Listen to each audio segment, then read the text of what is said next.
Vitamin D നമ്മുടെ രക്തത്തിൽ കുറഞ്ഞു പോയി കഴിഞ്ഞാൽ വൈറ്റമിൻ ഡി നമുക്ക് രക്തത്തിൽ ഉൽപ്പാദിപ്പിക്കുന്നതിന് നമ്മൾ വെയിൽ കൊള്ളുകയാണ് ചെയ്യേണ്ടത്. എന്നാൽ ഏത് സമയത്തുള്ള വെയിൽ കൊള്ളണം എന്ന കാര്യത്തിൽ പലർക്കും കൺഫ്യൂഷൻ ഉണ്ട്. കാരണം മുൻപ് ഞാൻ ഉൾപ്പെടെയുള്ള ഡോക്ടേഴ്സ് പറഞ്ഞിരുന്നത് രാവിലെ 9 മണിക്ക് മുൻപുള്ള വെയിലും വൈകുന്നേരം 4 മണിക്ക് ശേഷമുള്ള വെയിലും കൊള്ളുന്നതാണ് നല്ലതെന്നാണ്. എന്നാൽ ഏറ്റവും പുതിയ പഠനങ്ങൾ പറയുന്നത് ഉച്ചയ്ക്ക്, അതായത് നമ്മൾ രാവിലെ 10 മണിക്ക് ശേഷം ഉള്ള വെയിൽ, അതായത് ഉച്ചയ്ക്ക് ഒരു 3 മണി വരെയുള്ള വെയിലാണ് കൊള്ളാൻ നല്ലത്. കാരണം ഈ ഒരു സമയത്ത് മാത്രമേ ഷോർട്ട് വേവ്സ്, നമ്മുടെ സൂര്യപ്രകാശത്തിലുള്ള ഷോർട്ട് വേവ്സ് നമ്മുടെ ശരീരത്തിൽ തട്ടുകയും നമ്മുടെ രക്തത്തിൽ വൈറ്റമിൻ ഡി സിന്തസിസ് നടക്കുകയും ചെയ്യത്തുള്ളൂ.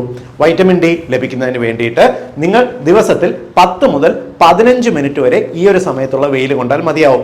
എല്ലാ ദിവസവും വേണ്ട, ആഴ്ചയിൽ 2 അല്ലെങ്കിൽ 3 ദിവസത്തെ വെയിൽ നിങ്ങൾ കൊണ്ടാൽ മതി. ആവശ്യത്തിന് വൈറ്റമിൻ ഡി കിട്ടും. ഈ ഒരു ഇൻഫർമേഷൻ എല്ലാ സുഹൃത്തുക്കളുടെയും അറിവിലേക്കായിട്ട് ഷെയർ ചെയ്യുക. കാരണം ഒരുപാട് പേർക്ക് ഈ ഒരു കൺഫ്യൂഷൻ ഇപ്പോഴും ഉണ്ട്.